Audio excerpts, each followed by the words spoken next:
Quiero empezar con una cita de 1795 acerca de la paz que hace Immanuel Kant en un libro que se llama Tratado sobre la paz perpetua.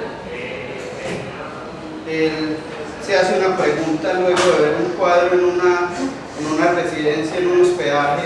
Él ve un cuadro sobre un cementerio y abajo hay un aviso que dice: está la paz perpetua. Y entonces él se hace la siguiente pregunta: ¿estaba dedicada a todos los hombres, o en general, o especialmente a los gobernantes, nunca hartos de guerra? O bien quizás solo a los filósofos, entretenidos en soñar el dulce sueño de la paz. ¿A quién estaría dedicado?, se pregunta Kant. En 1795 y hoy, aún en la actualidad, seguimos viendo a los gobernantes todavía muy encantados con el tema de la guerra.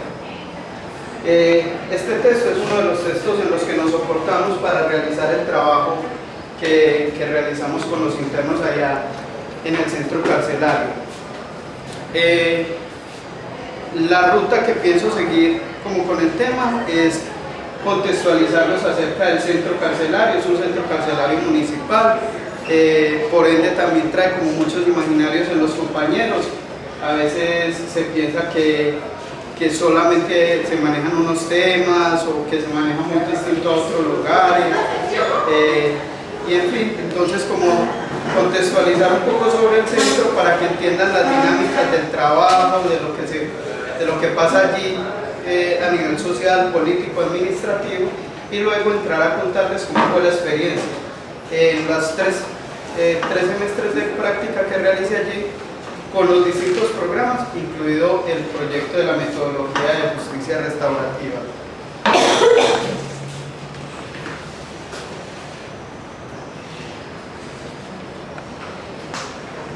El municipio de Barbosa está ubicado al norte del Valle de Aburrá, exactamente estás en la puerta del nordeste. Es un municipio que está a 36 kilómetros de Medellín. Bueno, por ende, pues se ve muy influenciado por las dinámicas que pasan aquí en Bello y todos los sucesos que conocemos de seguridad. Se ve permeado el municipio por su cercanía. Tiene como límites el municipio de Santo Domingo, de Concepción, de San Vicente, de Girardota y de Don Matías. Es una vía de paso para el Magdalena Medio, para el Bajo Cauca, para los Santanderes, incluso es una ruta alternativa hasta Venezuela y a la capital del país. Esto es importante porque el centro carcelario tiene población que ha sido capturada dentro de la jurisdicción de Barbosa, incluye estas vías alternas, entonces por eso allí encontramos personas de todo el país que simplemente, digamos, iban pasando por ahí en su actividad y fueron capturados. Entonces no es solamente, pues, como, no atiende solamente las dinámicas del municipio, sino que atiende otro tipo de población. Su extensión es de 206 kilómetros y 203 de esos 206 kilómetros, 203 son rurales. Es un municipio que en su casco urbano es muy pequeño. El 80% de la población está en el sector rural. Aún así, pues, tiene, pues, problemas delincuenciales. Lo otro que ayuda, pues, para lo que nos aporta este dato de la extensión, tiene que ver con que la cárcel está ubicada dentro del casco urbano. Por ley, la cárcel debiera estar ubicada a 200 metros fuera del casco urbano, pero a pesar de que tenemos tanta ruralidad, pues no es posible. El centro carcelario Dr. Abad Gómez funciona aledaño a la Casa de la Cultura. Es una casa de tapia antigua que fue adecuada para poder albergar allí los internos. Entonces sufrió unas modificaciones, tiene doble muro, tiene rejas, tiene varios niveles de rejas, de encerramiento, para poder prestar pues como ese servicio, pero en realidad está ubicada literalmente dentro de la Casa de la Cultura. Allí funciona hace 25 años porque antes funcionaba dentro del Palacio Municipal y se conocía como centro de rehabilitación. No se sabe a ciencia cierta cómo cambió de centro de rehabilitación a cárcel, igual siempre funcionó como una cárcel. Pero digamos que esos cambios administrativos se dan por un acuerdo del Consejo en el 2009, del cual no sabemos su existencia, no tenemos pues como el físico y no hemos podido hacer un rastreo de la historia del centro.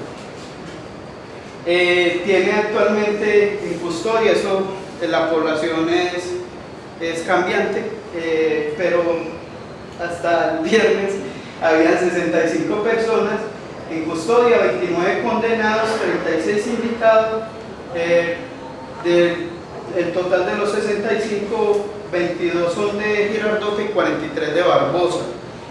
Hay personas de Girardota porque por la ley 65 todo municipio debe tener cárcel o convenio para poder tener sus internos allí, y el municipio de Barbosa presta sus servicios al municipio de Girardota.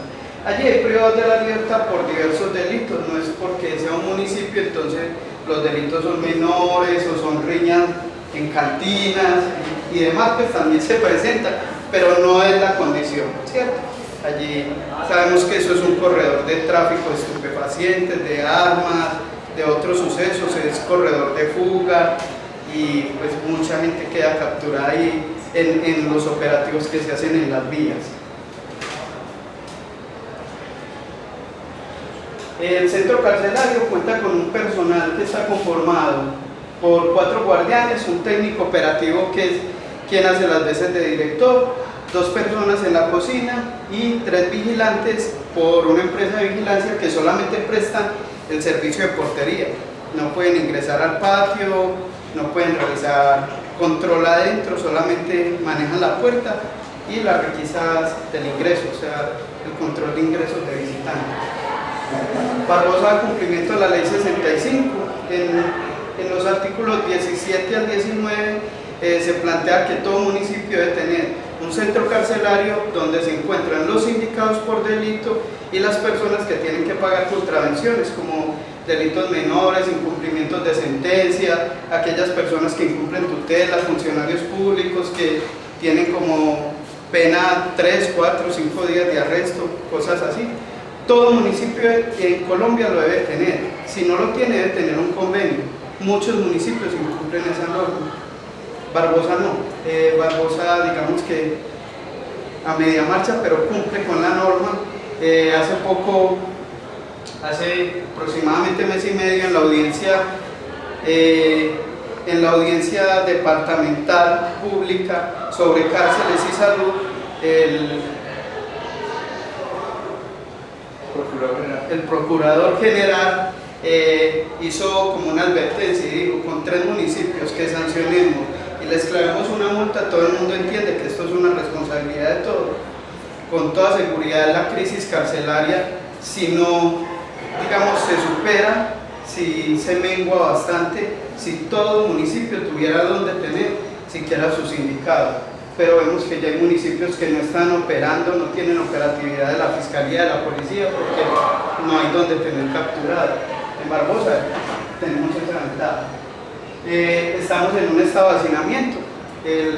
La cárcel está diseñada para 50 internos y tenemos 65, 67, cerca de esa cifra estamos en estos momentos.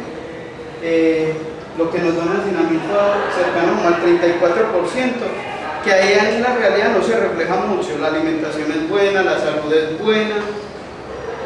De pronto a la hora de la ubicación en los dormitorios es como lo más complejo, pero el espacio digamos que tolera ese porcentaje de hacinamiento. Las problemáticas y fortalezas que presenta este centro carcelario es pues el hacinamiento, que con toda seguridad si es un tema que se descuida pues se llega a desbordar como en todo sitio. La situación política municipal, el municipio, si vieron de pronto en los noticieros, el municipio fue golpeado por una corriente de corrupción. El actual alcalde elegido está detenido, algunos concejales, exconcejales, secretarios de despacho, por asuntos de corrupción. Entonces eso ha dificultado mucho pues el funcionamiento del centro y en general de toda la administración. La falta de inversión, y con esto sí debo dar pues como un voto positivo a la administración, y es que en el tiempo en que a mí me tocó ver mayor inversión en el centro carcelario. Se modificó la cocina, el techo, se dio armamento, se aprobó por lo menos, se le dio uniforme a los guardianes. Hasta hace 4 o 5 meses los guardianes iban de ropa, su ropa habitual, no hay transporte, por ejemplo. Entonces, a lo que yo me refiero con el último punto, que es el abandono, es precisamente eso. Es una dependencia que es aislada de la administración, que funciona por allá lejitos, que hasta hace un año les parecía a los concejales que era una carga, que se debía acabar con la cárcel, que eso para qué, que eso era un gastadero de plata. La falta de personal es por eso mismo, la falta de infraestructura física, porque si bien hace un año le han invertido mucho y se ha mejorado sustancialmente, hace un año literalmente era una casa de familia, acabada, caída. La silla del director daba risa, pues, por citar algunos ejemplos, pues, o sea, nos sentamos en tablitas y demás. ¿Cuáles son las ventajas de poseer la cárcel y las fortalezas? Yo decidí nombrarlo como un activo social, tomando pues ahí como prestado el término de la economía, pero eso me parece que es un potencial, es una ganancia, es algo que tiene el municipio ahí a favor y que lo puede explotar si en algún momento le interesa, si en algún momento lo ve más allá de las cifras meramente económicas. A nivel social hay mucho que hacer allí. Es más, a nivel económico hay mucho que hacer allí, porque el mismo convenio con el municipio de Girardota genera unos recursos que no son nada despreciables. La cárcel es de fácil manejo. Si tenemos un déficit de personal y la cárcel funciona muy bien, quiere decir que con el personal adecuado, con los perfiles adecuados, con la cantidad necesaria, sería una cárcel en la cual podríamos tener como un modelo de funcionamiento a nivel nacional.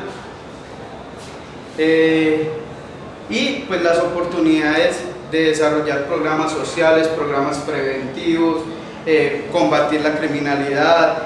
Barbosa es un municipio que se puede dar el lujo de programar una captura masiva porque tiene centro carcelario, mientras que otras ciudades paran los operativos porque no hay donde meter la gente. Entonces las oportunidades son muchas, hay oportunidades de investigación. Si el municipio se animara a hacer más convenios, a estar más metido con la academia, como son tan poquitos internos, como no hay tanta burocracia como en el IMPEC, como tanto formalismo como hay que tener en las cárceles grandes, allí se podrían desarrollar proyectos de investigación.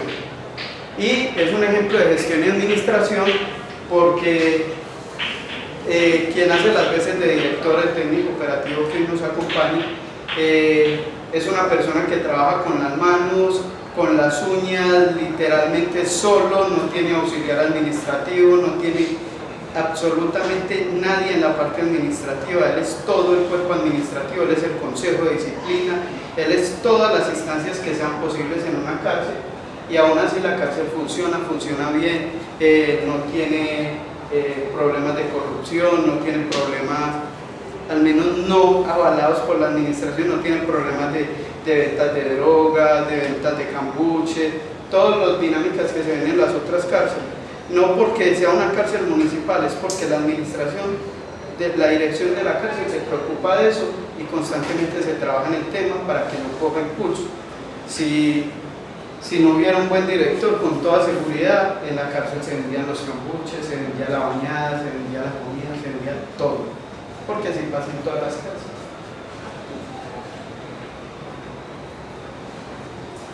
En mis prácticas, yo hice los 3 semestres de prácticas allí. Y en la primera práctica pues empecé a hacer trabajo grupal, talleres, de acuerdo como a lo que escuchaba y a las necesidades que planteaban los internos en las charlas y en la consulta individual. En la atención individual ellos usualmente traían problemas de tipo personal, porque para hablar de la delincuencia está el patio. Allá todo el día se habla de lo mismo, de la causa, del crimen, de quién es más malo que el otro, pero cuando ellos salen a consulta se ponía en lo humano, ¿cierto? Y se sale a hablar de la familia, de la ausencia, de todo eso que no se puede hablar en el patio porque es un signo de debilidad. Cuando yo llegué a hacer las prácticas, el director me dijo, cada que aquí se hace una brigada de salud, lo que más se utiliza es la psicología, la consulta psicológica. Vamos a ver si la tendencia sigue. Y pues sí, se mantuvo. Luego allí estuvo la compañera Carolina y el compañero Ricardo haciendo también prácticas, y la consulta es constante, es el servicio que más demanda. Pero antes de ti había practicantes. No. Sí. Sí, a raíz de mis prácticas ellos se animaron, estuvieron allí por un semestre. Lo que pasa es que el desplazamiento es costoso, la administración no nos aporta los pasajes y siempre es una hora de viaje, entonces por eso pues como que cambiaron de agencia. Bueno, ahí en ese trabajo empezamos a hacer unos ciclos de talleres. Entonces, por ejemplo, hicimos un ciclo de talleres sobre educación, sobre crianza, sobre cómo educar en la distancia a los hijos, cómo abordar esas problemáticas que habían en la casa, que ellos desde el encierro no podían manejar. Al final de ese ciclo de talleres, a los que participaban, recibimos pues como un incentivo, que fue una visita extra de los niños, diferente a las visitas habituales. Vimos una película, adecuamos un espacio, tiramos colchonetas al piso y en familia nos pusimos a ver, creo que Ferdinand, algo así, como una cosa de un todo. Y vimos la película, luego compartimos comida, luego los internos jugaron con los hijos, jugaron dinámica, todos estos juegos callejeros, infantiles, y terminamos por jugar con bombas de agua. Fue muy bonito el acto y muy participativo por parte de los internos, que pusieron mucho al trabajo. También hicimos otro ciclo de talleres donde hablamos sobre el valor de la mujer. Una queja de la consulta era: es que yo soy muy agresivo, yo maltrato todo el tiempo a mi mamá, mi único apoyo es mi esposa, y yo todo el tiempo la insulto, la maltrato, la grito, no sé cómo controlarme. Usualmente ellos dicen que descargan la causa en otros. Eso es una palabra muy del uso diario de ellos, y es que hoy amanecí encausado, hoy la causa me pesa. Cuando están encausados pues hay estados de ánimo fluctuantes, hay inestabilidad, eso usualmente desemboca en riñas y demás. Entonces, a raíz de esa petición pues del trabajo con las mujeres, hicimos un ciclo de talleres, hablamos sobre comunicación, y cómo manejar esos conflictos ahí con las esposas, con las madres, con las abuelas, con las hermanas, cómo valorar más a la mujer, porque sabemos pues que hay gente que se dedica a tener por víctimas mujeres. Y para terminar ese ciclo de talleres, realizamos una noche romántica en una casa. Pues noche entre comillas, pues porque la noche se acabó como a las 8. Sí. Pero para ellos es mucho porque ellos son encerrados a las 6 y muchos se quedan años enteros sin ver el anochecer. Empezamos como a las 4 de la tarde, llevamos músicos, decoramos el hogar, hicimos una fonda y compartimos. Cada uno llevaba 2 mujeres, su mamá, su esposa, sus hermanas, la hija, le pedían disculpas por todas sus faltas, le daban un detallito, una flor, compramos cena y compartimos. Hubo música en vivo, pantalla gigante y demás. Y hicimos un evento muy bonito que nos sacó de esa monotonía. Cada que pasa un evento de esos, nos hemos percatado que la disciplina dura 15, 20 días, que la gente está calmada, que se hace más llevadera la situación. En el segundo semestre había escuchado unos 3 casos más relevantes de personas que me decían en consulta: es que vea, yo quiero pedir perdón, o yo en el juicio yo pedí permiso para pedir perdón y la familia de la víctima no me aceptó lo que yo iba a decir, o no me quisieron escuchar, o me recriminaron, o yo quiero hacer algo para reparar la falta. Y se escuchaban algunos, también en otros se escuchaba uno que había como una intención de querer decir la verdad, pero ¿con qué utilidad? O sea, yo con qué utilidad para mi vida reconozco lo que hice, pues si igual estoy juzgado, pues si eso es irrelevante para todo el mundo.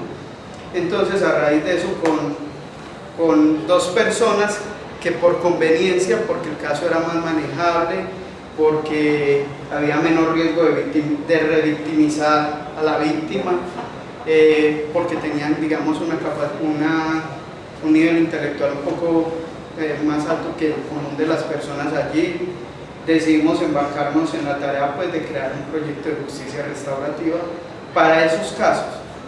Luego la idea fue cambiando y dijimos, para la cárcel, ¿cierto? Y ya estamos pensando, para la comunidad privada de la libertad, de ser posible, ¿cierto?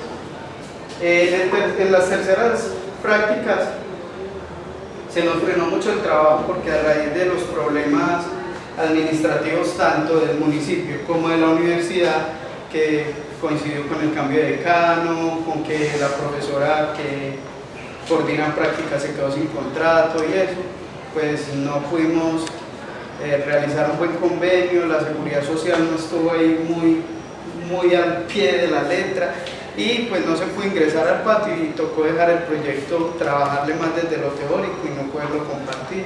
En este último semestre lo que se hizo fue aportar a la seguridad de la institución, trabajando con el personal. Es un personal que muchos de ellos no tienen el perfil para trabajar en una cárcel, algunos no saben manejar armas, no conocen el decálogo de las armas, no tienen la actitud o están cansados, llevan muchos años en lo mismo, con una administración que no los capacita, que no los acompaña en el proceso. Y hicimos una evaluación. En el segundo semestre el compañero Ricardo había evaluado cuál era la falencia entre el equipo de custodia, de guardia y custodia, y nos dimos cuenta que había un problema de comunicación severo. Todo tenía que ver con una falla en la comunicación. Entonces trabajamos en eso. Este último semestre lo que hicimos fue aplicar pruebas, mirar en realidad cómo eran las dinámicas de la comunicación en cada uno, realizar talleres y trabajar ese asunto que es bien importante. Estas son unas imágenes de la noche romántica. Un muchacho que nos acompañó, pues se vinculó mucha gente. Empezamos con el dinero, pues, de los internos. Al final hubo gente que nos regaló para la comida, músicos que participaron, y hicimos de la cárcel, pues, como una fondita como hoy, y fue un evento, además de bonito, que puso ahí lo humano por encima de la causa, de la pena, de todo el asunto, y que además también nos sirvió mucho para conocer esas dinámicas al interior, hasta dónde se puede permitir ciertas cosas, hasta dónde ellos respetan, como los niveles ahí de tolerancia del trabajo, ¿cierto? Bueno, ahora el tema de la justicia restaurativa. La justicia restaurativa, yo conocí el tema en la clase de jurídica con el profesor Javier Villa. Yo me preguntaba como qué tenemos que ver los psicólogos con eso. Yo a eso tampoco le veía como mucha utilidad, pues, desde la psicología. Me parecía que era un tema de abogados. Luego nos acompañó una psicóloga, nos dijo que ellos lo trabajan en Bellavista, que en otros lugares, y me fui encarretando. Cuando ya escuché la queja en la consulta, yo dije, esto se puede hacer, pero solamente desde un modelo y desde una teoría, evitando todos los riesgos, y el asunto va a ser la justicia restaurativa. Como yo no sabía mucho del tema, me puse a la tarea de estudiar con los muchachos. Entonces, con los dos compañeros internos, empezamos a leer lo básico, a leer los procesos de paz de Ruanda, de Uganda, de Sierra Leona, a leer todos esos testimonios de cómo la gente superaba esos sucesos que habían habido allí en la guerra, algunas de esas guerras se libraron a punta de machete, guerras civiles sin recursos ni siquiera, y pues con lo que eso implica a nivel de víctimas, las mutilaciones, las heridas, las cicatrices, y empezamos por ahí. Luego oímos el texto, un texto que me recomendó la profe Andrea y que había trabajado el compañero Juan David, que también trabaja duro este tema, que es el texto del pequeño libro de la justicia restaurativa, y por ahí ya nos seguimos yendo, ya cogimos otros tantos textos del repositorio de la universidad, descargamos algunos artículos más recientes y empezamos en la tarea de estudiar juntos el tema para mirar cómo íbamos a hacer ese proceso en ellos dos que querían hacer un proceso restaurativo para su causa. Cuando ya estábamos estudiando, nos percatamos de que en realidad el tema de la justicia restaurativa empezó fue con un psicólogo. Este señor Albert Eglas es un psicólogo norteamericano que en la década de los 50, por el 58, empezó a ver que habían algunos internos de cárceles y personas condenadas que buscaban de algún modo muy creativo reparar la falta cometida. Como hay faltas que son irreparables o imposibles de restaurar, como un asesinato, como un homicidio, pues es muy difícil. Lo creativo estaba en que se llevaba al plano de lo simbólico, y entonces se hacía allí un acto simbólico y eso. Y él decidió decir que eso era una restitución muy creativa, pero luego fue avanzando y conociendo las prácticas, y en el 77 lo denominó justicia restaurativa para diferenciarlo de la justicia retributiva, que es la justicia ordinaria pues en Colombia, pero que usualmente es la justicia ordinaria en muchos países, y de la justicia distributiva, que es un modelo de justicia que es basada en el tratamiento. Todos los delitos son susceptibles de ser tratados y se busca como una especie de cura, de mejoría. Entonces él, para diferenciarlos, pues creó este término. Si bien el concepto de justicia restaurativa se puede rastrear hasta la década de los 50, la práctica restaurativa es mucho más antigua. En los textos de Hammurabi, que es como uno de los primeros tratados que hay de leyes que creó un rey en el lejano oriente, era inspirado por Dios, y ahí hay prácticas restaurativas. En la misma Biblia hay prácticas restaurativas. Hay muchos pasajes que hablan de que si tu hermano peca, repréndelo, pero si se arrepiente, perdónalo. Está el pasaje donde habla de Zaquías. Zaquías es que se llama, ¿cierto? Sí, no recuerdo. Bueno, el pasaje donde Jesús encuentra a un hombre, el hombre está montado en un árbol, el árbol es un árbol de sicomoro, y Zaqueo. Y en el árbol de sicomoro, Jesús le dice al hombre que baje, se sienta a conversar con él. Era un recaudador de impuestos. La Biblia no nos cuenta qué dice, qué habla, comparten en su casa. Ahí pasa la noche de Jesús, y al otro día Zaqueo le dice al Señor, yo voy a devolver lo que me he robado, voy a devolver los impuestos que he cobrado, y al que le haya robado le devolveré 4 veces lo robado. Entonces ahí en esa práctica restaurativa se ve pues cómo viene desde los antepasados. En Nueva Zelanda, en Canadá, en Estados Unidos, en Australia, en comunidades aborígenes, en prácticas restaurativas de manera natural. Con natural no me refiero a lo biológico, sino a una práctica cultural innata, pues sin que hayan sido capacitados, sin que hayan tratado ni nada de eso, sino que se da la dinámica. En Colombia tenemos la justicia de la comunidad Guayú, donde también hay prácticas restaurativas, y hay un papel de mediador, de facilitador, bien parecido al de la justicia restaurativa, que en la comunidad se conoce como piuchipiu, y es la persona que va y lleva las razones hasta que logra un entendimiento, ¿cierto? Hasta que logra un consenso ahí. esta definición de la ONU no es la definición con la que nosotros trabajamos en un inicio. Cuando empezamos, nos enamoramos mucho del texto del señor Howard y utilizamos ese concepto. Pero resulta que ante la crisis carcelaria y ante la situación de Colombia, es necesario no solamente pensar la justicia restaurativa desde lo humano, desde lo ético, desde la práctica humanista, sino desde lo práctico. ¿Por qué? Porque lo decía el señor Juan Guillermo Monsalve, el Procurador Nacional para la Justicia Restaurativa. Él dice, la justicia restaurativa no es un camino a descongestionar las cárceles, es el único camino, no hay más forma, solamente hay dos vías, esa o la descarcelación masiva, y eso genera impunidad, ¿cierto? Entonces, él propone eso y basados en ese panorama, tenemos que empezar a verlo de un modo que sea más práctico para el sistema. Entonces decidimos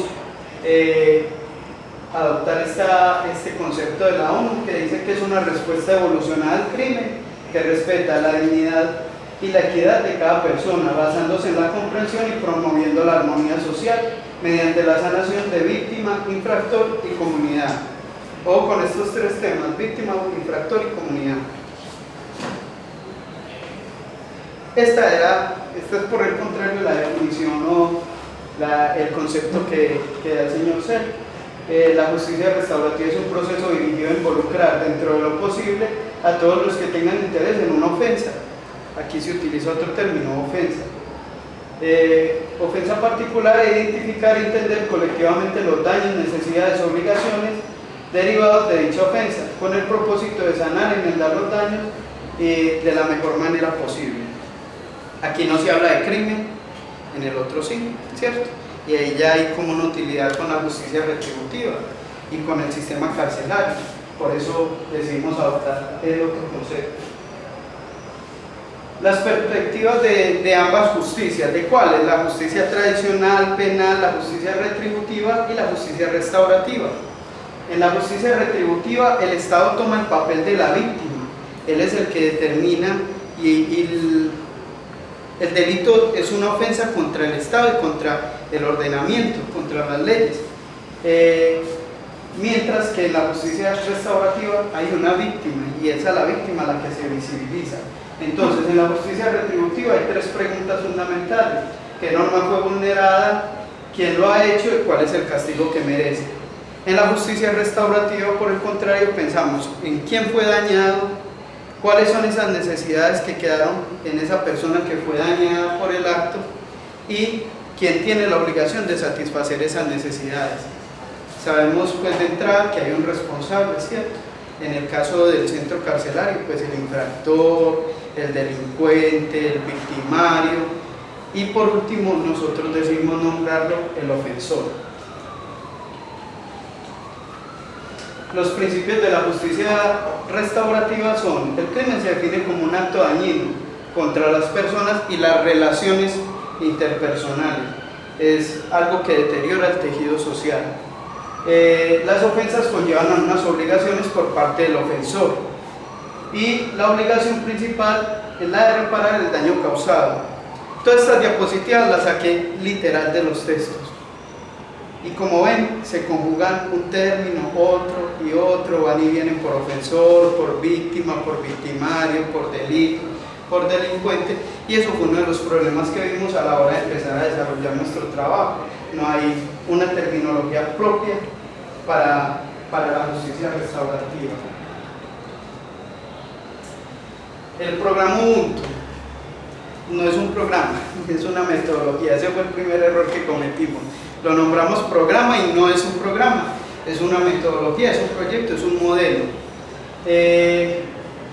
Lo pusimos Ubuntu, la palabra Ubuntu nos la rotaron, por ahí por WhatsApp estábamos buscando nombre y hay como una anécdota, yo creo que es más bien mito, pero el asunto es que ilustra muy bien.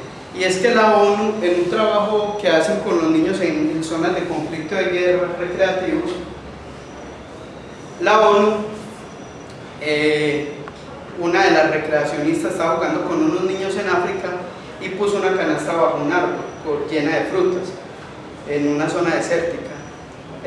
Sobre la canasta puso una sandía y puso a los niños a jugar y a competir. Quien llegara primero al árbol iba a tener la sandía. Habían frutas para todos, pero la sandía pues más grande y todo llegaba al niño que llegara de primero.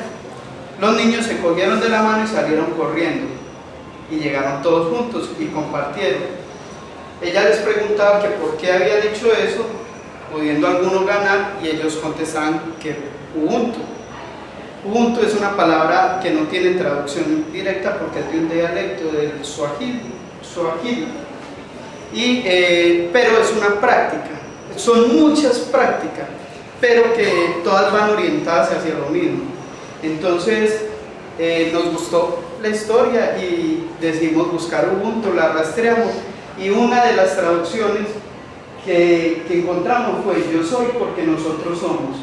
O sea, yo soy en la medida que soy el otro, que soy comunidad, que soy para el otro. En la biografía de Nelson Mandela, que está en Wikipedia, la primerita que van a encontrar, hay un videito cortico como de 30 segundos donde le pregunta a él, en el 2006, le pregunta a un periodista que qué es el Ubuntu, que dicen que él es Ubuntu, que él es la personificación. Y él le contesta que en los tiempos lejanos, cuando los viajeros iban por todas esas poblaciones caminando, la gente debía darles comida, entretenerlos, darle alimento, hospedaje, sin que la gente lo pidiera, sin que el forastero lo pidiera, y que eso era Ubuntu. Algo muy parecido a lo que pasa en Antioquia. Los que han ido a una zona rural, al campo, usted va caminando y en una casa le ofrecen agua de panela, en la otra le ofrecen limonada, en la otra le ofrecen una naranja, y si llega y está de buenas y es hora de desayuno, le ofrecen desayuno, y si se queda mucho rato baja con un bulto. Es algo bien similar. Cuando uno oye las explicaciones sobre el Ubuntu, es bien parecido. En últimas, Mandela dice que la pregunta fundamental que rige el Ubuntu es: ¿vas a hacerlo para que la comunidad a tu alrededor pueda mejorar? Si eso es lo que vas a hacer, entonces eso es Ubuntu. Él incluso dice: no es un descuido de uno mismo, no, es actuar por uno y para los demás. Esta es la terminología que nosotros decidimos adoptar en la metodología. En la justicia retributiva se habla de delincuente o victimario, y nosotros en el programa Ubuntu, en el proyecto Ubuntu, trabajamos con el ofensor. Eso nos permite dos cosas: una, pues tener como una claridad de qué se está hablando; dos, como unificar criterios, pues, y tres, es poder diferenciar el proceso que los internos llevan a nivel penal, a nivel ordinario, con el proceso que llevan dentro del programa de la metodología Ubuntu. Luego está la víctima, que en el caso de la metodología es el lugar del ofendido. Está el delito, evento o acto victimizante. Para nosotros esa es una ofensa, buscando unificar criterios, ¿cierto? Ofendido, ofensor y ofensa. En las cartillas colocamos que había un mediador, y era una imprecisión que teníamos en ese momento porque apenas estábamos como empezando a caminar por la teoría. En la justicia restaurativa no existe la figura de mediador, aunque hasta los textos más famosos hablan de mediador en ocasiones. Indistintamente utilizan la palabra facilitador, mediador, enlace, encuentro, para referirse a esa persona que hace las veces de estar ahí en medio, pero no es un mediador. ¿Por qué? Porque el mediador busca que en un proceso ambas partes cedan en algo, pierdan algo para ganar algo, ¿cierto? Y poder lograr como un entendimiento. Aquí no se da eso porque aquí está claro los roles: hay una víctima y hay un victimario, ¿cierto?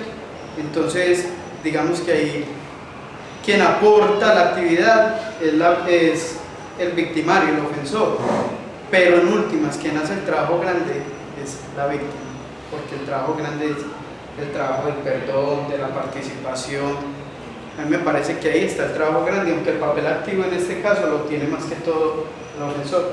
Yo les voy a rotar la cartillita para que la vayan hojeando. La van hojeando, no es una cartilla definitiva, es un borrador, es el primer esfuerzo que hicimos.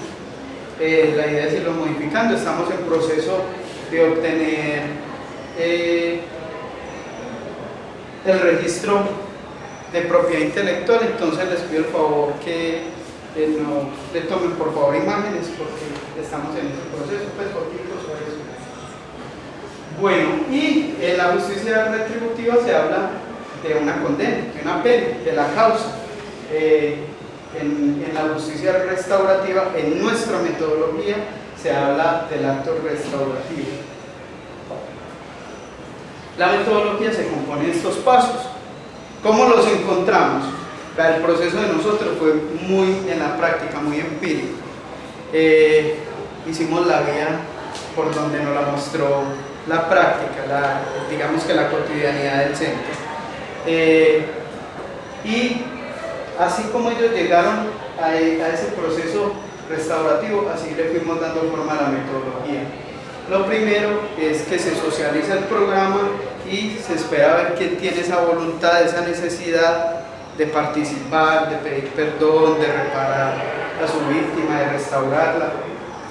Luego de que se le da la bienvenida, se le explican las implicaciones, las consecuencias que eso trae, se ingresa a un proceso terapéutico. Habíamos hablado de una psicoterapia breve porque es el modelo que más se ajusta de intervención en las cárceles por los asuntos de tiempo, de seguridad, de disponibilidad, de espacio, de todo. Pero estamos mirando porque además hay varios modelos de psicoterapia breve y estamos buscando cuál se nos ajusta más al proceso. Luego está la etapa de estudio, y es que a diferencia de la justicia retributiva donde la persona entra, es juzgada y sale sin un conocimiento de cómo funciona el Estado, nosotros sí queremos que el que entre a la justicia restaurativa salga capacitado para hablar del asunto y que conozca y que haya visto videos, que haya visto experiencias, que haya leído los textos, que por lo menos tenga las nociones básicas. Luego de estudiarlo, de que en el proceso terapéutico se le da una bala a la persona para que esté. ¿Por qué? Porque hay delitos que difícilmente pueden pasar por justicia restaurativa, al menos en este medio. Los delitos seriales, ahí no hay compromiso de no repetición. Algunos casos de abuso sexual, algunos casos muy particulares, ¿cierto? De acuerdo pues como a la dinámica que tenemos en Colombia del contexto. Entonces no todo caso pasaría. Uno, dos, si en el proceso terapéutico se identifica que hay una intención de revictimizar a la víctima, porque eso puede pasar. Recuerden que trabajamos con internos, con personas que cometieron un error o con personas que son delincuentes de tiempo completo y que además se nombran a sí mismos así y que además se ofenden si no se nombran así, ¿cierto, Jefe? Ahora nos van a contar los muchachos sobre ese tipo de asuntos que pasan. Entonces hay que estar muy pendientes de que si haya una intención real y que no produzcamos un mal mayor. El principio de beneficencia, no maleficencia, pues que aplicamos los psicólogos, ¿cierto? Luego le damos una magnitud a la ofensa. La pusimos como ética y social, así está en la cartilla, porque dudamos mucho con el término moral, pero en últimas si es un asunto de moralidad, de lo social, de la norma, ¿cierto? Más que de lo meramente social, también porque hay un compromiso ahí de regulación y demás.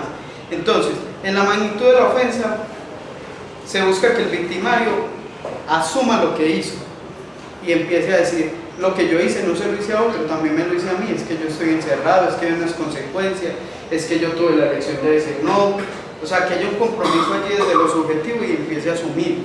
Por ahí ya se arranca. Y luego mirar, pues esto como dañó el tejido social, más allá de que, sí, yo me robé un carro, sí, yo agredí a no sé quién. No, ¿y eso qué trajo? Pues, o sea, y ese carro, ese señor, ¿para qué lo usaba? Y a lo mejor dejó a alguien sin empleo.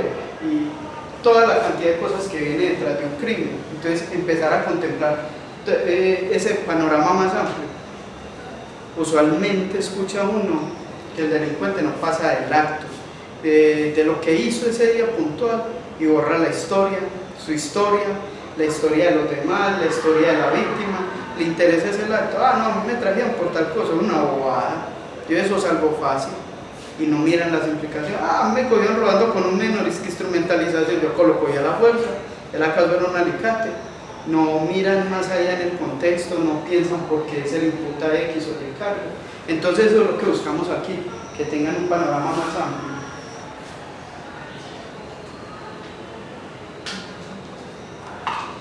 En la identificación de los ofendidos, se le pide al victimario, al ofensor, que realice una lista de todos los posibles ofendidos que quedaron en el proceso de ofensa que él realizó, en el proceso delincuencial.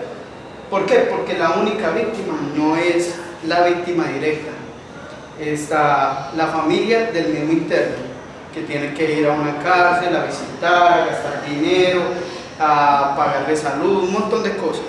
Está la familia de esa víctima, volvemos al tejido social, está la persona que vio el acto y agresivo y también se sintió afectada y le generó otros asuntos. Están otras personas por ahí muy lejanas que se vieron permeados por ese acto lesivo, y entonces lo que buscamos es hacer una lista para mirar a quién hay que pedirle perdón y por qué, ¿cierto? Y tener eso muy claro. No es un asunto de decir por decir, sino de saber qué se está diciendo. En el séptimo punto está el ingreso al programa del ofendido. Eso no siempre se da, esto no es lineal, no es que empieza en el primer paso y termina en el 13, sino que a lo mejor por algún suceso va a entrar primero el ofendido al proceso, a lo mejor el ofensor nunca entra o el ofendido nunca entra. Para que haya un proceso restaurativo no es necesario que las partes ni participen ambas, ni haya reconciliación, ni queden bien como, no que queden de amiguitos, pues, no, eso no es lo que se busca, un asunto muy romántico. Se busca que haya un acto de reparación, un acto restaurativo, eso sí se busca. Pero, digamos, si el ofensor quiere realizar el acto, la familia todavía por tiempo, por cualquier suceso no ha podido elaborar y no quiere participar, eso no quiere decir que se le frena el impulso a la persona, sino que puede hacer su acto de reparación y mirar cómo se hace, ¿cierto? Hay que buscar la estrategia. Cuando el ofendido decide ingresar al programa, se hace el trabajo con él. ¿Cuál trabajo? El trabajo de la intervención psicoterapéutica y el estudio. También buscamos que el ofendido entienda por qué se hace esto, que no es un asunto de impunidad, que no es un asunto de beneficio penal, que no es algo que la persona buscó para ver si mañana sale y entonces no paga nada, que no es un asunto de impunidad, y en eso es bien importante. Sabemos que en Colombia tuvimos, por ejemplo, un fenómeno de una votación en un plebiscito porque a todos se nos metió la idea de que vea, lo que va a haber es impunidad en un proceso de justicia transicional, que parte del proceso de justicia transicional está basado en justicia restaurativa, no todo, porque allí hay unos indultos y la justicia restaurativa no contempla el indulto. Alguien se tiene que hacer responsable y pagar por eso.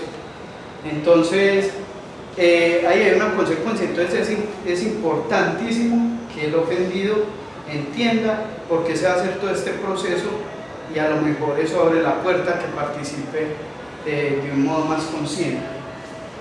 Hay un encuentro de diálogo y pregunta, ¿ese encuentro puede ser presencial o no? En el caso del pilotaje lo hicimos a través de correspondencia y de los facilitadores, que en el caso puntual fuimos Andrés, el director de la cárcel, y yo. En el encuentro de diálogo, la parte ofendida le comunica al ofensor que quiere saber del suceso en cuestión. Esto es bien importante. El 29 de mayo en la W entrevistaron a las madres de Soacha, a una representante. Ella dice, a uno le entregan unos huesitos envueltos en un papel y le dicen, vea, ese es su hijo. Sabemos que no estamos en la época del Palacio de Justicia donde le entregaron el cuerpo de uno al otro, donde hoy por hoy hay familias que enterraron a una persona 20 años y ya se las quitaron y les dijeron ese es de este, nos equivocamos, se quedaron sin muertos. Y eso tiene unas implicaciones grandísimas. Ahí está la prueba de realidad fáctica, ¿cierto? Todo lo que uno necesita para empezar a elaborar un duelo efectivo. Muchas de estas personas se quedan en un limbo, no saben si están haciendo un duelo por un muerto, porque el desaparecido no se sabe si sí murió, ¿cierto? Entonces, en el asunto de la verdad, esta señora decía, yo lo único que quiero es que el victimario, que las personas, los responsables, entren a la JEP y nos cuenten si esos huesitos sí son los de mi hijo, y pasa a ocupar un valor importante la palabra del victimario. Esa persona que cometió el crimen termina siendo, digamos, el aval, el respaldo para que esa señora pueda saber que ese sí es su hijo y que él le dice qué fue lo que pasó, y se eliminan cantidad de reservas mentales. En el libro con el que empecé la cita, el primer punto que pone Kant como condición para realizar una paz perpetua entre los estados es que no hayan reservas mentales. Cuando a uno le queda la suspicacia de que el otro no me dijo todo lo que tenía por decir, uno dice, ¿con qué me va a salir luego? No. O al otro, ¿y qué se guardó? ¿Y qué sería lo que no quiso decir? Entonces es importante decir la verdad y decirla completa, con mucho tacto de que en esa verdad no se esté revictimizando a la persona. Bueno, ya luego de las preguntas hay una confesión, una verdad, se responden esas preguntas del modo más sano posible. Luego hay un acto de reparación.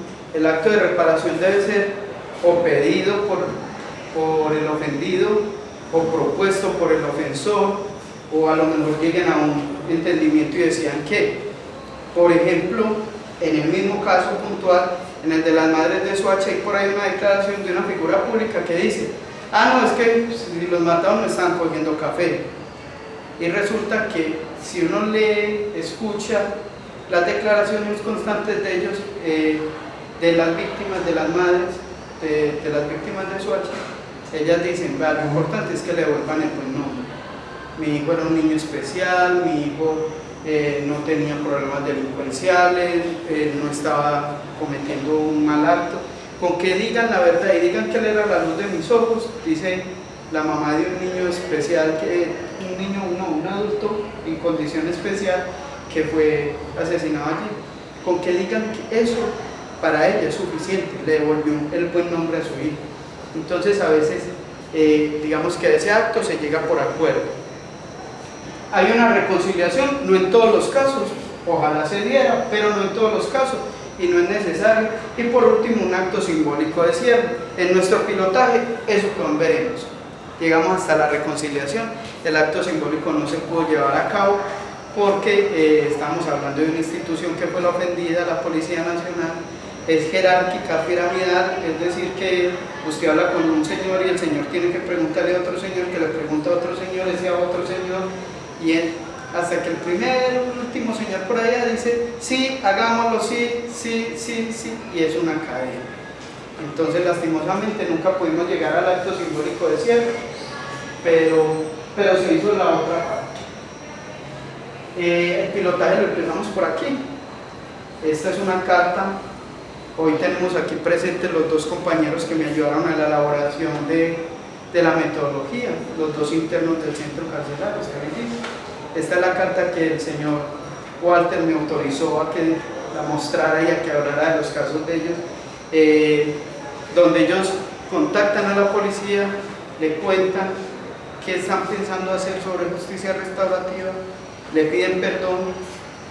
Y a raíz de eso, pues ya la policía, el capitán de la estación Barbosa, nos cita a Andrés y a mí y nos dice, vea, yo quiero que se diga esto y esto, pero tampoco quiero que se hable más de la institución. Ahí vienen los pedidos de las personas, de los ofendidos, y se trató de hablar con la verdad completa, y en ese caso, digamos que a pesar de que la verdad incluía una cierta responsabilidad de la institución, para nada se sintió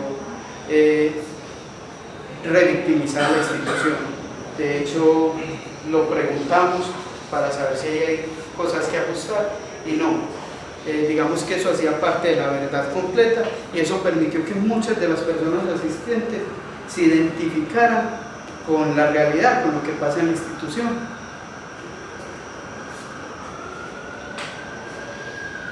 Bueno, el proceso Ubuntu.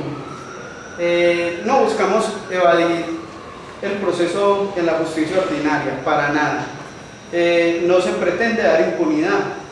No se busca ablandar la pena, no se busca que se den beneficios extra ni nada parecido. Y no se buscan beneficios penales, pero ahí hay que hacer una precisión. El Procurador Nacional para la Justicia Restaurativa dice que ese es el vehículo para descongestionar las cárceles. Quien lo hace sin una intención de recibir un beneficio. Pero cuando ya tiene todas las condiciones objetivas para pedir un beneficio, es decir, ya tiene el tiempo, ya tiene el arraigo, cumplió con los procesos del tratamiento penitenciario y pide digamos una medida domiciliaria, una libertad condicional, se busca que en el conjunto del tratamiento el juez valore el paso por la justicia restaurativa, así como valora la indemnización económica. En este caso nos pasó algo muy paradójico. En uno de los casos el juez ni siquiera se refirió a ello, o dijo algo así como: sí, yo sé que usted ha sido muy juicioso, pero no, su conducta punible es muy grave, tiene un impacto en la sociedad y no creo que haya hecho lo suficiente. En el otro caso, el juez le dijo: oiga, qué bueno, me alegra mucho, yo le voy a dar una redención mayor, le otorgó la libertad condicional, y luego el procurador impugnó la decisión, la apeló, porque él consideraba que en el criterio subjetivo el juez se había equivocado, no en lo objetivo. El interno tenía todas las condiciones para ese beneficio. Aún quitándole la redención que el juez le dio por voluntad, él seguía estando dentro de los criterios objetivos para la libertad condicional. Pero el procurador, digámoslo en unos términos más castizos, al procurador le pareció que el juez había sido muy plano y apeló la decisión. Otro juez revocó la medida de libertad condicional y eso ha traído pues al interno en un proceso de entutelar, apelar y demás, y hacer una pelea ahí grande, porque no tiene sentido, es un contrasentido. El mismo Estado está promoviendo la justicia restaurativa y en los casos en que se aplica, los jueces no leen. No es un parecer personal. En la audiencia pública, digamos, de todos los puntos de vista, se llegó a la conclusión que el hacinamiento, una de las causales eran los jueces, que no estaban mirando los procesos resocializadores para otorgar las medidas alternativas y descongestionar las cárceles. Ellos, con toda la razón, argumentan: pero es que uno tiene un viaje de casos, miles de casos, y cada caso es una rumia así de expedientes, uno no lee eso. Entonces, ahí pues lo que hay en el fondo es un daño sistemático que tiene la justicia colombiana y que en algún momento parece ser que va a ser en este plan de desarrollo, se va a empezar a combatir, al menos en lo que tiene que ver con las cárceles, por un asunto fundamental, y es que la Corte Constitucional en la sentencia 388 determinó el estado inconstitucional de las cosas en asuntos carcelarios. Es decir, Colombia viola su propia constitución, los derechos humanos, con sus cárceles. Hay cárceles que en la actualidad tienen mazmorras, que fueron fabricadas en 1911, con mazmorras subterráneas, todavía y están en funcionamiento. O tenemos, por ejemplo, aquí la Candelaria, donde hubo una fuga hace como 8 días, y en la Candelaria hay un hacinamiento del 900%, según el mismo centro de paso pues, de la Candelaria. Eso fue la cifra que dio ahí en la audiencia.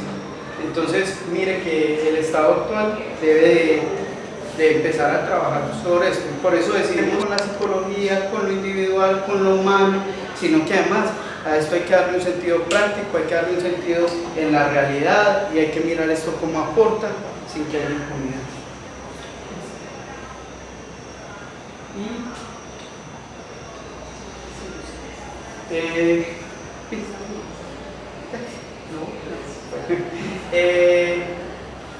Digamos que esto fue como la frase que encontramos que resumía el sentido de nuestra experiencia ahí con la justicia restaurativa. Obra solo según una máxima tal que puedas querer al mismo tiempo que tus actos se tornen en ley de comportamiento universal. Esto lo sacamos de un documento de un mexicano, si no estoy mal, sobre la justicia restaurativa en América Latina.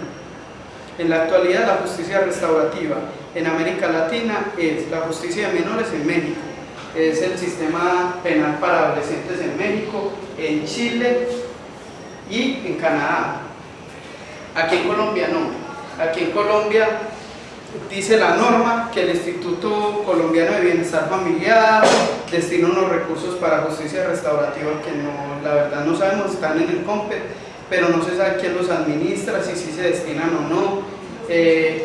La legislación colombiana tiene una cierta riqueza ahí con la justicia restaurativa, pero nada articulado, son un montón de cosas tiradas, un acto legislativo que modifica la Constitución, el manual de funciones de la Fiscalía, y así, punticos por allá, encuentra uno una cita de algo así como el Estado es responsable de cuidar los facilitadores en un proceso de justicia restaurativa, para de contar, no dice cómo, cuándo, con qué recursos, a quién le corresponde el Estado, y así, un montón de cositas sueltas. Nos falta articular, falta encontrar el valor a esto, falta que se utilice en otros campos, como el educativo, en los métodos de resolución de conflictos, en los métodos alternativos, porque la justicia restaurativa es uno más. No, la justicia restaurativa no son los métodos alternativos de solución de conflictos, es un método y puede ser muy funcional en contextos educativos, pero no se aplica. Entonces es importante, digamos, como poner allí el ojo y empezar a hacer corriente, tanto académica como desde lo práctico, como desde el asunto del hacinamiento, desde las instituciones, y que esto pase de ser como una corriente de pensamiento a que sea un modelo de intervención o un programa del Estado que tenga recursos, que sea sostenido en el tiempo, que no dependa del gobierno de turno, de voluntades, sino que sea un programa más duradero. Pienso yo que eso es como lo que tenemos para mostrarles del modelo, y si me parece pertinente, profe, conversamos sobre el tema. La idea es que resolvamos dudas, que lo pensemos, que hagamos crítica.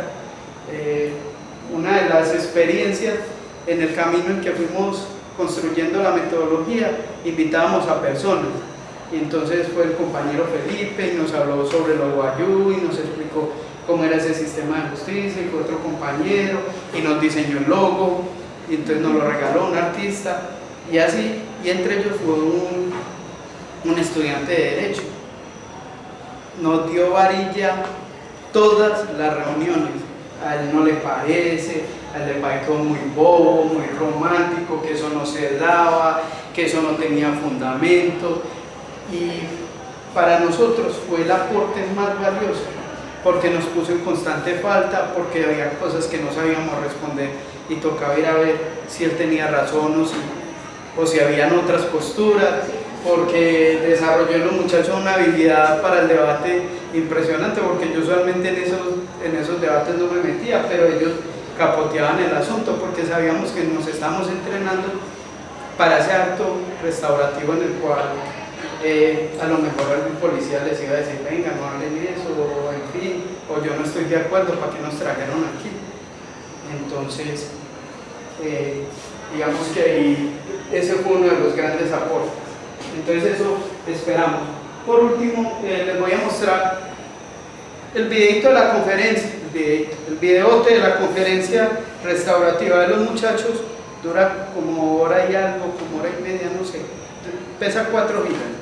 Entonces decidimos poner la última partecita, como los últimos 2 o 3 minutos, para que al menos tengan como una idea de cómo se llevó a cabo el acto. El acto se llevó en un salón de la administración municipal, en el auditorio del consejo y en otro auditorio La policía, la estación de policía Barbosa, repartió en 3 tandas los agentes, los patrulleros, y ellos asistieron a la charla.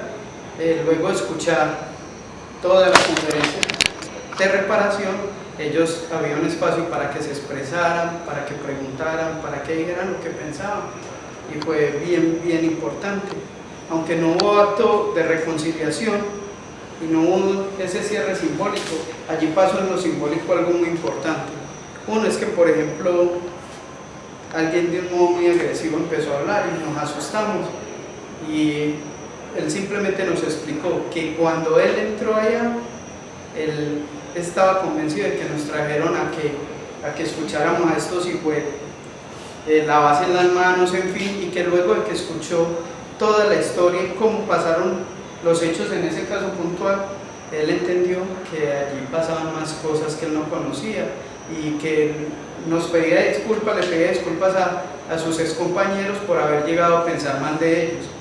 Entonces empezó así como todo agresivo, pero era como ilustrando el sentimiento que traía y cómo salía luego. Y al final los policías tienen como una consigna, un dicho, que no sé bien cómo es, pero algo así como que cuando uno es policía un día, es policía toda la vida. Cuando se acaban las conferencias, ya los 2 internos no eran policías, estaban allí preparando su falta, y muchos de los excompañeros, excursos, salían y se despedían y les daban la mano y le decía: patrullero, muchas gracias. Incluso había un pelado joven que trató a alguno como con la antigüedad y todo. Entonces uno veía que aceptaron el acto, y eso desde lo simbólico nos dice mucho más que si hubiéramos hecho como un espectáculo.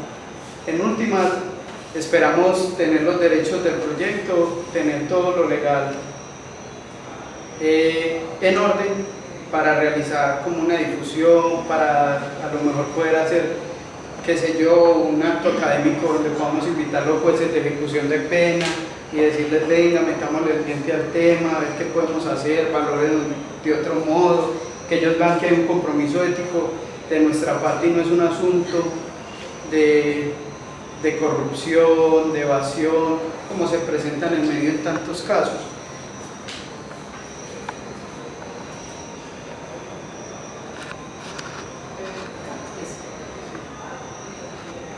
Ahí como están el volantico, hay unos pasos y queremos aceptar nuestras faltas, que es lo que estamos haciendo, y que ustedes conozcan lo que nos pasó a nosotros.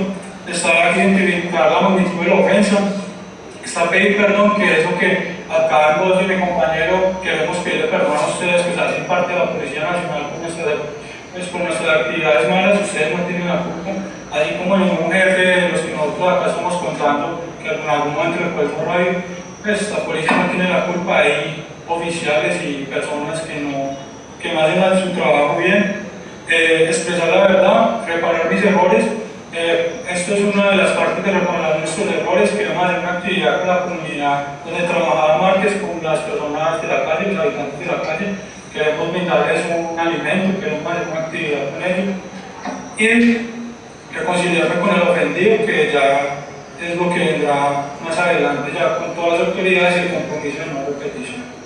Y que eso marcado que nosotros estamos cometiendo errores como somos delincuentes. La cárcel yo creo que es la mejor escuela para uno convertirse en delincuente. Y en el momento que usted llegue, lo ve que usted es policía y una vez le ofrecen hacer cosas malas. Pero vea que pudimos estar en una cárcel y no nos hemos mandado, no nos han dañado la mente.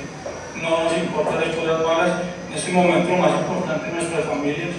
Como decía Márquez, muchos amigos andaba con mucha gente importante, fiscales, jueces, amigos, me emborrachaba con ellos, venía para la casa de ellos, hacíamos y deshacíamos, y nadie está acá.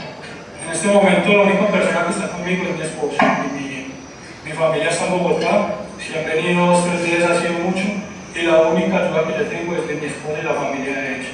Entonces son muy pocas las personas que quedan cuando uno comete algo como esto, y como dicen en la cárcel y en un hospital se sabe quién es quién, y acá todo el mundo se olvida de algo. Entonces la idea es de dar un granito de conciencia en ustedes. En algún momento alguien les brinda supuestamente una oportunidad de tener plata, o les brilla cualquier idea de hacer algo malo, lo piensen 2 veces antes de cometerlo, y vean que esto es de verdad y que en cualquier momento hermano, hicimos y ya estamos jodidos. Entonces esa es como la idea. De parte de nosotros, muchas gracias por escucharnos y que ojalá pues les quede para bien. Sería bueno que el programa se extendiera, ¿no? Pronto habláramos con otras cosas, porque es muy bueno y gratificante escuchar a los compañeros. Yo ahora llego, compañero, que el día que dio la noticia, la red es muy amarillista y a veces muchos de nosotros acostumbramos a las personas sin conocer de verdad todo lo que pasó, porque todos tenemos una vida, todos tenemos nuestra cruz, cargamos con una responsabilidad y la verdad que es muy interesante escuchar a usted, porque el día que realmente cuando escucha la noticia uno dice miles de cosas a mí compañeros, pero es bueno escucharlo, la verdad y la verdad que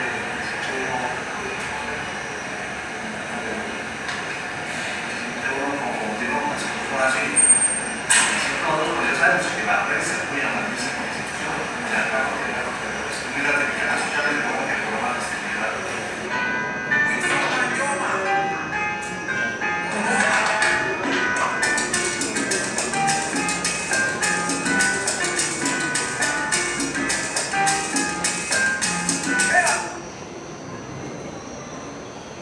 Bueno, eso fue como el final de las conferencias.